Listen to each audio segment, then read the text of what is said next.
اعوذ باللہ من الشیطان الرجیم بسم اللہ الرحمن الرحیم۔ پارہ نمبر 17 کا خلاصہ۔ یہ پارہ شروع ہو رہا ہے سورۃ الانبیاء سے۔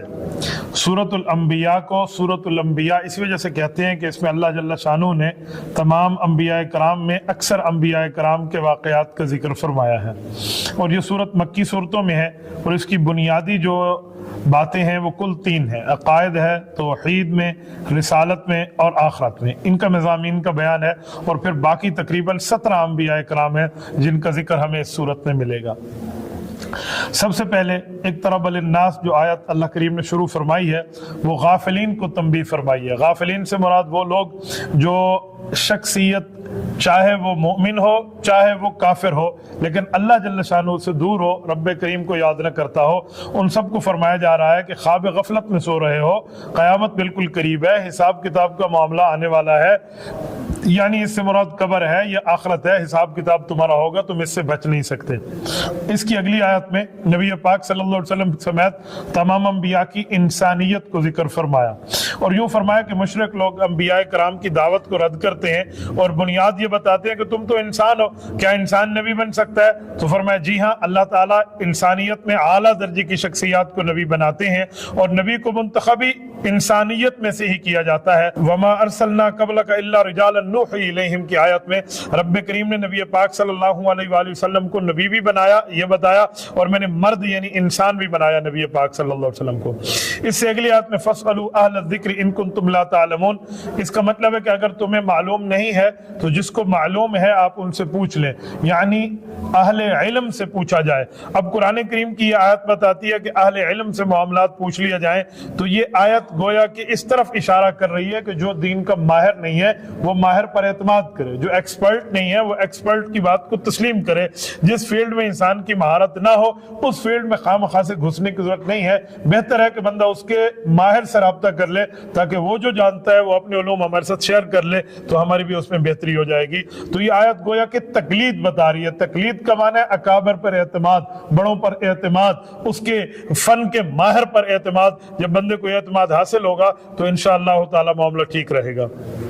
اس کی اگلی آیت میں لو کان فیہما آلہہ، اس آیات میں اللہ تعالیٰ نے توحید پر ایک قرآنی دلیل پیش فرمائی ہے۔ وہ دلیل یہ ہے کہ دیکھو زمین آسمان میں اللہ ایک ہے، خدا ایک ہے، یہاں تعدد الہ نہیں ہے، کئی خدا نہیں ہے۔ فرمایا اگر کئی خدا ہوتے تو ظاہری بات ہے دونوں سپریم پاور ہوتے، ان میں کوئی ایک دوسرے سے نیچے نہ ہوتا تو دونوں آپس میں لڑ پڑتے، کسی بات پہ اختلاف ہوتا تو یہ کائنات ٹوٹ پھوٹ جاتی، لفسدتا، زمین بھی اور آسمان بھی یہ بالکل ختم ہو جاتے۔ اب زمین آسمان کا وجود ہے، ایک وقت کے لیے موجود ہے، اس میں کوئی تغیر و تبدل تبدیلی اور کوئی معاملہ نہیں ہے، تو اس کا مطلب ہے کہ کائنات کو چلانے والا ایک خدا ہے۔ یہ اللہ تعالیٰ نے بات ارشاد فرمائی۔ اس کے آگے کل نفس ذائقۃ الموت کی آیت میں وعدہ موت ذکر فرمایا۔ کافر لوگ خوش ہوتے تھے کہ اے کاش جو مسلمانوں کے نبی ہے یہ فوت ہو جائے، ان کی مراد یہ ہوتی تھی کہ جب یہ فوت ہوں گے تو ہم خوشیاں منائیں گے۔ تو رب کریم نے فرمایا کہ اے نبی پاک صلی اللہ علیہ وسلم انہیں یہ بات بتا دیں کہ صرف کسی ایک پر موت نہیں آنی، موت سب پر آنی ہے، سب نے موت کا ذائقہ چکھنا ہے۔ یہاں سے پتہ چلا کہ انبیاء کرام نے بھی وفات پا جانا ہے اور انبیاء کرام کے مخالفین نے بھی وفات پا جانا ہے، اور اس کے بعد رب کریم کے دربار میں دونوں کا فیصلہ ہوگا۔ اس آیت میں نبی پاک صلی اللہ علیہ وسلم کی دنیاوی ظاہری موت کا ذکر ہے جس سے نبی پاک صلی اللہ علیہ وسلم کا انتقال ہوا ہے۔ اب اس سے بعد نبی پاک علیہ السلام کی قبر مبارک کی زندگی جو ہے جو آگے حدیث پاک سے بھی ثابت ہے، اجماع امت سے بھی ثابت ہے، قرآن کریم کی آیات کے اشاروں سے بھی ثابت ہے کہ انبیاء کرام کو دنیا میں وفات آتی ہے، وفات کے بعد نبی پاک کو رب العزت قبر میں ایک زندگی عطا فرماتے ہیں۔ اہل سنت والجماعت کا عقیدہ اور نظریہ ہے کہ ہمارے نبی پاک پر بھی وعدہ موت پورا ہوا، اس کے بعد قبر مبارک میں حضور پاک تشریف لے گئے۔ اللہ جل شانہ نے قبر مبارک میں نبی کی اتنی حیات رکھی ہے کہ جو قبر کے قریب سلام پڑھتے ہیں آقا خود سنتے ہیں، دور سے پڑھتے ہیں وہ فرشتے حضور پاک علیہ السلام کی خدمت میں اس کا نام لے کر پہنچا دیتے ہیں۔ اس کے بعد اگلی آیت میں وَنَزَعُ الْمَوَازِينَ الْقِسْطَ لِيَوْمِ الْقِيَامَةِ، اس آیت میں وزن اعمال کو ذکر کیا گیا ہے کہ قیامت میں وزن اعمال ہونا ہے۔ وزن اعمال کا معنی یہ ہے کہ ہر انسان کے اعمال کو تولا جائے گا، وہ اچھے ہوں یا وہ برے ہوں، وہ نیک ہوں یا وہ بد ہوں، وہ کفر ہو یا وہ اسلام ہو، وہ ایمان ہو یا وہ شیطنت ہو، جو چیزیں ہیں وہ سب کو رب کریم تولیں گے اور دیکھیں گے اور تول کے بندوں کو دکھائیں گے۔ اللہ تو جانتے ہیں، اللہ کیوں تولیں گے؟ تاکہ بندے کے سامنے اس معاملے کی اسکرین چلا دی جائے کہ یہ کام تو نے دنیا میں کیا تھا تو اعمال ان کے سامنے تول دیا جائیں گے۔ جب رب کریم نے آیت اتاری ہے تو اب ہمیں ایمان بالغیب رکھنا چاہیے کہ ہمارے اعمال تولیں گے، چاہے وہ اچھے ہیں چاہے وہ برے ہیں۔ اس کے آگے ابراہیم علیہ السلام کے واقعے کو بیان فرمایا۔ حضرت ابراہیم علیہ السلام کو رب کریم فرماتے ہم نے اعلیٰ قابلیت کی بنیاد پہ رشد و ہدایت عطا فرمائی۔ قوم ابراہیم بت پرست تھی، آپ کے والد خود بت بنا کر فروخت کرتے تھے، قوم اپنا جشن مناتی تھی، اس کے اوپر واہ واہ معاملہ تھا۔ ابراہیم علیہ السلام بتوں کے مخالف تھے۔ ان اگلی آیات کے اندر میں پورا واقعہ آپ کی خدمت میں رکھ دیتا ہوں۔ ہوا یہ تھا کہ قوم ایک میلے میں چلے گی، ان کا کوئی جشن تھا، کوئی عید کا سما تھا، قوم وہاں گئی۔ حضرت ابراہیم علیہ السلام یہ بت پرست کے بیٹے ضرور ہیں، بت ساز کے بیٹے ضرور ہیں، پر خود نہ بت پرست ہے نہ بت ساز ہے، بلکہ بت شکن ہے کہ بتوں کو تو توڑنے کا حکم ہے۔ حضور پاک علیہ السلام کی شریعت میں بھی یہی ہے۔ تو حضرت ابراہیم علیہ السلام نے طے کیا کہ بتیں توڑنے چاہیے۔ وہ اپنا ایک کلہاڑا لے کر اپنے گھر سے بت خانے میں گئے اور سارے بتوں کو ٹکڑے ٹکڑے کر دیا، اور جب بت سارے ٹوٹ گئے تو جو بڑا بت تھا اسے بھی تکلیف دی، اسے بھی یعنی کہ مارا کوٹا، لیکن اس کے کندھے پر وہ کلہاڑا لٹکا دیا۔ اب وہ کندھے پر کلہاڑا تو لٹک گیا۔ اب وہ اس کے بعد قوم آئی، قوم نے اپنے آ کر اپنے خداؤں کا حشر دیکھا تو وہ تہس نہس ہو چکے تھے۔ ایک دوسرے کو لگا آج تک تو نہیں ہوا، کس نے کیا؟ کہ جو ابراہیم ہے نا وہ ہمارے اس بتوں کے مخالف ہیں، یقیناً اسے نے کیا، ان کے پاس چلتے ہیں۔ حضرت ابراہیم علیہ السلام کے پاس ہے۔ حضرت ابراہیم علیہ السلام نے پوچھا کیا ہوا؟ کہ یہ معاملہ ہوا۔ کہ چل کے مجھے ذرا دکھاؤ۔ اب وہ لے آئے۔ حضرت ابراہیم علیہ السلام کو کہا یہ دیکھو یہ دیکھو یہ دیکھو، ساری معاملہ خراب ہوا، آپ ہی ہمارے بتوں کے مخالف ہے، لہذا آپ نے کیا۔ اب ابراہیم علیہ السلام نے وہ جملہ بولا جو جھوٹ بھی نہیں ہے اور ان کے ذہن کے مطابق بولا، تاکہ ان کے اوپر ایک دماغ میں وہ طنز آ جائے اور یہ اس چیز سے باز آئے۔ فرمایا یار یہ دیکھو نا، یہ جو کلہاڑا ہے اسی سے توڑے گئے ہوں گے۔ کہا لگتا تو ایسے ہی ہے۔ تو کہا یار کلہاڑا تو اس بڑے بت کے پاس ہے، تو چور تو سامان کے ساتھ پکڑا ہوا ہے، اسی نے توڑے ہیں۔ انہوں نے کہا کیا مطلب؟ کہا یہ بڑا بت ہے نا، شاید اس کو آیا ہوگا غصہ، چھوٹے بتوں سے ناراض ہوگا، اس نے کوہڑا اٹھا کے دے مار اور ان کو سب کو مار دیا ہوگا۔ انہوں نے کہا یار عجیب بات ہے، یہ کیسے؟ کہا نہیں بل فعلہ کبیر، یہ بڑے کا ہی کام لگتا ہے۔ انہوں نے کہا بڑا چھوٹا یہاں ہل نہیں سکتا، تو وہ کیسے ان کو جا کے مارے گا؟ کہ جو خود نہیں ہل سکتا تمہاری تقدیر کو کیسے ہلائے گا، تمہاری قسمت کو کیسے ہلائے گا، تمہارے لیے قبر آخرت کے معاملے میں کیسے خدا ہوگا۔ دراصل ابراہیم علیہ السلام نے کوئی جھوٹ نہیں بولا کہ بڑے نے کیا ہے، یہ ان کے دماغ کے بند دریچوں اور کھڑکیوں کو کھولنے کے لیے بات فرمائی ہے۔ تو یہ ابراہیم علیہ السلام کے واقعے کو اللہ تعالیٰ نے یہاں بیان فرمایا۔ اب جو ایمان لانے والے تھے وہ ایمان لاتے نا، لیکن قوم لاجواب ہو گئی، پر اس قوم کے اوپر ان کے بتوں کی عاجزی ظاہر ہو گئی، پر ایمان والا معاملہ نہیں تھا۔ تو رب کریم کا معاملہ یہ سارا ایسے ہی چلتا رہا۔ اس کی اگلی آیت میں وَدَاوُودَ وَسُلَيْمَانَ إِذْ يَحْكُمَانِ فِي الْحَرْثِ إِذْ نَفَشَتْ فِيهِ غَنَمُ الْقَوْمِ وَكُنَّا لِحُكْمِهِمْ شَاهِدِينَ۔ یہ آیت بہترین آیت ہے۔ دنیا میں اختلاف رائے کی بنیادی معاملات اس میں سمجھائے جاتے ہیں۔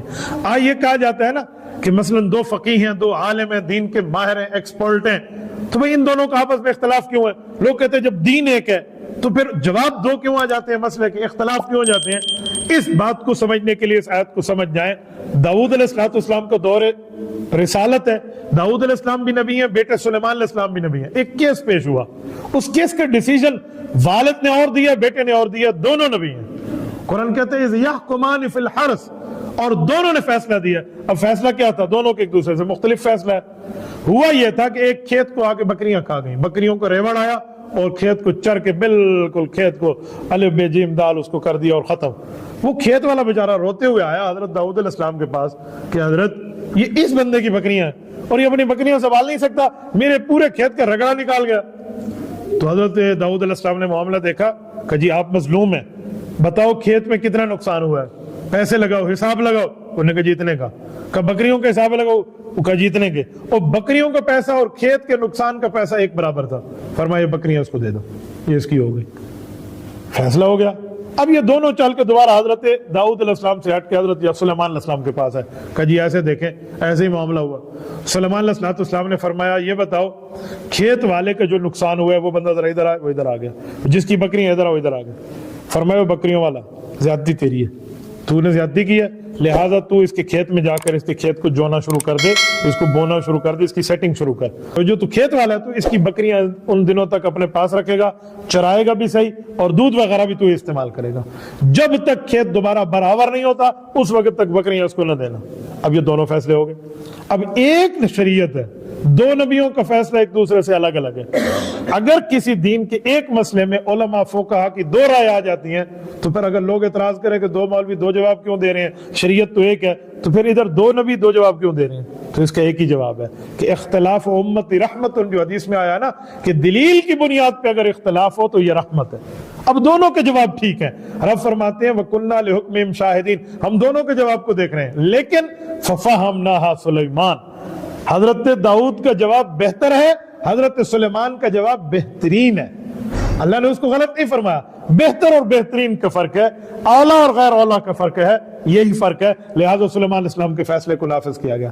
آج اگر امام اعظم ابو حنیفہ رحمۃ اللہ علیہ کا قول اور ہے، حضرت امام شافعی، امام احمد، امام مالک رحمہ اللہ کا قول اور ہے، تو یہ اعتراض نہیں ہو سکتا کہ شریعت ایک ہے مسئلے دو کیوں ہیں۔ بھئی دلیل کی بنیاد پر مسائل میں اس طرح اختلاف آ سکتا ہے۔ جب ایک مریض کے علاج میں ڈاکٹروں کی دو پینل الگ الگ دوائی تجویز کر سکتے ہیں، ایک کیس کے اندر دو جج اور دو کورٹ الگ الگ فیصلہ دے سکتے ہیں دلیل، پروف اور ایویڈنس کی بیس پہ، تو شریعت کی بنیاد پر بھی مختلف جوابات دیے جا سکتے ہیں۔ یہ قرآن کریم کی پوری اس آیت کا خلاصہ ہے۔ اس سے آگے چلیں، وَأَيُّوبَ إِذْ نَادَىٰ کی آیت میں حضرت ایوب علیہ السلام اور ان کی خدمت گزار بیوی کا ذکر ہے کہ حضرت ایوب علیہ السلام کو رب کریم نے یہ معاملہ عطا فرمایا تھا کہ وہ انتہائی متمول تھے، غلام رہتے، خاندان تھا، اور اسی طرح ان کے نوکر چاکر تھے، ان کا بہت بڑا کاروبار تھا، اور بیوی اور یہ ہنسی خوشی کی زندگی گزار رہے تھے۔ ہوا یہ کہ بیمار ہوئے، اتنے بیمار ہوئے، کاروبار ٹھپ ہو گیا،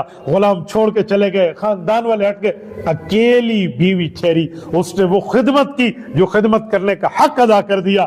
ایک وقت آیا رب کریم نے حضرت ایوب علیہ السلام کو فرمایا ارکض برجلک، ادھر آئیں اور اپنے پاؤں کو یوں ماریں۔ وہ گئے اور انہوں نے اپنے پاؤں کو وہاں یوں مارا، اور اللہ تعالی نے وہاں سے پانی کا چشمہ جاری فرمایا، اور پانی کے چشمے جاری ہونے پر انہوں نے وہاں سے غسل کیا، اس پانی کو پیا، اللہ نے انہیں صحت دی، اور بیوی کو خدمت کا صلہ یوں ملا۔ رب کریم نے اس خاتون کو ایک رتبہ دیا، اور حضرت ایوب علیہ السلام کو دوبارہ صحت بھی لوٹائی، غلام بھی لوٹائے، کاروبار بھی لوٹایا، اور سارے معاملات دوبارہ ان کے قدموں میں آ گئے۔ رب کریم کا شکر ہے، اللہ کا فضل ہے، میں اس مقام پہ گیا ہوں۔ میں نے یہ ارکض برجلک کی جگہ اپنی آنکھوں سے دیکھی ہے۔ یہ ترکی کا شہر ہے عرفہ، یہ ملک شام کا بارڈر ہے۔ یہاں پر وہ پہاڑی میں آج بھی جائے تو مطلب وہ نیچے جا کر آتا ہے، پہاڑ کے اندر ایک غار ہے، اور ھذا مغتسل وھذا بارد، جسے قرآن کہتا ہے وہی پانی، وہ پانی وہاں موجود ہے۔ میں آپ کو اس بارے میں بات کروں، میں اللہ کے گھر میں بیٹھا ہوں، تراویحوں کے بعد ہم بیٹھے ہیں، نیک جگہ بیٹھے ہیں، رب کا قرآن سامنے ہے۔ جتنا پانی زور لگا کے بندہ وہاں پیے، بندے کا پیٹ سیر نہیں ہوتا، بندہ کہتا ہے اور بھی پی لوں۔ وہاں دو پانی ایسے ہیں جن کو میں نے پیا، عرفہ شہر کی بات کر رہا ہوں، بڑے عظیم پانی ہیں۔ زمزم تو ہے ہی عظیم، لیکن میں اس کی بات کر رہا ہوں عرفہ شہر کے پانیوں میں۔ ایک یہ پانی، ایک حضرت ابراہیم علیہ السلام کے گھر کا پانی ہے۔ چھوٹے ڈسپوزیبل گلاس ہوتے ہیں نا، اب میں جھوٹ بولوں تو اللہ مدد کھینچ لے، 20 گلاس میں نے پیے، چھوٹے ڈسپوزیبل گلاس، لیکن میری پیاس ختم نہیں ہو، میں چاہتا تھا اور بھی پانی پی لوں، اتنا عظیم پانی ہے۔ وہاں کے بزرگ مجھے بتا رہے تھے کہ یہ ابراہیم علیہ السلام کی دعائیں رب نے قبول کی ہے، یہاں ہر ایک گلاس پر ایک دعا قبول ہوتی ہے۔ تو میں نے تو وہاں 20 دعائیں الحمدللہ مانگی۔ تو یہ اس جگہ کی ذکر ہے۔ حضرت ایوب علیہ السلام کو رب نے وہاں صحت بھی دی، اور حضرت ایوب علیہ السلام کو اللہ تعالیٰ نے سارا معاملہ ویسے لوٹا دیا۔ اس کی اگلی آیت میں انکم وما تعبدون من دون اللہ، اس آیت میں کافروں کی ایک غلط فہمی کو رب کریم نے توڑا ہے۔ یہ آیت اتری، اس آیت کا ترجمہ تھا تم جھوٹے لوگ کافر ہو، اور جن کی تم عبادت کرتے ہو یہ تمہارے بت، تم اور تمہارے بت دونوں حسب جہنم، جہنم کا ٹھکانہ بنیں گے، حسب جہنم، جہنم کا ٹھکانہ بنیں گے، انتم لہا واردون، تم دونوں اکٹھے جہنم جاؤ گے، بت بھی یعنی عابد اور معبود دونوں۔ تو کافر بڑے تم تراک کے ساتھ نبی پاک کے پاس ہے، کہ جی ہمیں سودا قبول ہے۔ کہ وہ کیوں؟ کہ ہم اور ہمارے بت تھوڑی جائیں گے۔ یہ عیسائی عیسیٰ علیہ السلام کی عبادت کرتے ہیں، یہودی حضرت عزیر علیہ السلام کی عبادت کرتے ہیں، اور باقی ہم میں سے لوگ فرشتوں کی عبادت کرتے ہیں۔ عابد معبود دونوں جائیں گے، تو تمہارے حضرت عیسیٰ بھی جائیں گے، حضرت عزیر بھی جائیں گے، اللہ کے فرشتے بھی جائیں گے جہنم، بس پھر سودا سستا ہے، مہنگا نہیں ہے۔ جب کافروں نے یہ بات کی، رب کریم نے فرمایا تمہارا دماغ خراب ہے، تم بدھو قسم کے لوگ ہو، مشرک کی عقل ہی الٹی ہوتی ہے، الٹی گنگا بہ رہی تھی۔ تو رب کریم نے دوسری آیت اتار کے یہ غلط فہمی ان کی ختم فرما دی، فرمایا ان الذین سبقت لهم من الحسنى اولئک عنہا مبعدون۔ ان کی عبادت کوئی ان کی مرضی پہ ہو رہی ہے، ان کی عبادت کوئی ان کی مرضی پہ تھوڑی ہو رہی ہے، یہ نیک لوگ ہیں۔ حضرت عزیر، حضرت عیسیٰ اور فرشتوں کی بات فرمائی یہ نیک لوگ ہیں، نیکیاں ان کی آگے آ چکی ہیں، یہ جہنم سے دور کر دیے جائیں گے۔ اچھا یہاں ایک سوال اٹھتا ہے، بت کی مرضی پر تھوڑا بت کی عبادت ہوتی ہے تو ان کو کیوں جہنم ڈالا جائے گا؟ بھائی بت تو لا یعقل ہے، لا یسمع ہے، لا یبصر ہے، نہ سنتا ہے، نہ دیکھتا ہے، نہ سمجھتا ہے، نہ کچھ محسوس کرتا ہے، تو صرف کافروں کے جی میں مزید عذاب ڈالنے کے لیے ان کو عذاب پہ ڈالا جائے گا۔ اسی لیے کہ تم دیکھو نا، جس سے تم اپنا سمجھتے تو اپنی خیر نہیں منا رہا، تمہارا کیا کرے گا، یہ مراد ہے۔ اس کی اگلی ہے وما ارسلناک الا رحمۃ للعالمین، قرآن کریم کی معروف مشہور ترین آیت، جس میں نبی پاک علیہ السلام کو صرف امت محمدیہ کے لیے نہیں، صرف ایک عالم کے لیے نہیں، رحمۃ للعالمین فرمایا گیا، تمام کائنات اور تمام جہانوں کے لیے ہمارے نبی پاک صلی اللہ علیہ وسلم رحمت ہے۔ قرآن ھدی للعالمین ہے، اور قرآن کریم کے ساتھ اللہ رب العالمین ہے، اور یہ رسول اللہ یہ رحمت للعالمین ہے۔ تو نبی پاک علیہ الصلوۃ والسلام کی رحمت للعالمین کو بیان کیا گیا کہ وہ جنات کا عالم ہو، انسانوں کا عالم ہو، جمادات کا ہو، جو عالم ہے تمام کے تمام عالم کے لیے اگر کوئی رحمت ہے تو وہ رسول اللہ صلی اللہ علیہ وآلہ وسلم کی ذات عالیہ۔ اس کے آگے سورۃ الحج کو شروع فرمایا۔ یہ سورۃ الحج اسی لیے کہا کہ اس میں حج کی تمام معلومات ہیں اور حج کی بنیادی باتیں ہیں، اور حج کے بارے میں اللہ جل شانہ نے پورے احکام کو نازل فرمایا ہے۔ سب سے پہلی آیت میں یا ایھا الناس اتقوا ربکم ان زلزلۃ الساعۃ شیء عظیم، رونگٹے کھڑے ہو جاتے ہیں۔ آیت اتنی قیامت کی ہولناکی، قیامت کی سختی کو بیان کر رہی ہے۔ فرمایا لوگو قیامت کے سخت ترین زلزلے سے ڈرو، جو سخت ترین ہوگا، جس کو رب سخت فرمائے، آپ بتائیں وہ کتنا سخت ہوگا۔ اور پھر فرمایا وہ قیامت کا دن کیا ہوگا؟ فرمایا قیامت کے دن وہ ہوگا یوم تذہل کل مرضعۃ عما ارضعت وتضع کل ذات حمل حملها وتری الناس سکارى وما هم بسکارى ولکن عذاب اللہ شدید۔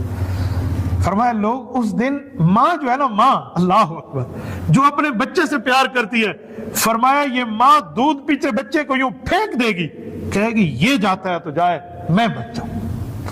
اور جس کے پیٹ میں بچہ ہوگا وہ قیامت کی ہولناکی دیکھ کے اپنے بچے کو گرا بیٹھے گی، یہ عالم ہوگا، اسقاط ہو جائے گا، اس کا ابارشن ہو جائے گا۔ اور فرمایا وتری الناس سکارى، لوگ نشائیوں کی طرح لگیں گے، انہوں نے نشہ کیا ہوا ہے، ایک دوسرے سے لپٹ رہے ہوں گے، گرد پڑ رہے ہوں گے ایک دوسرے پہ۔ رب نے فرمایا وما هم بسکارى، یہ نشہ نہیں ہے، ولکن عذاب اللہ شدید، کفر اور ظلم پہ رب کریم کا شدید عذاب شروع ہو جائے گا۔ اعاذنا اللہ منہ، اللہ ہم سب کو اس سے محفوظ فرمائے۔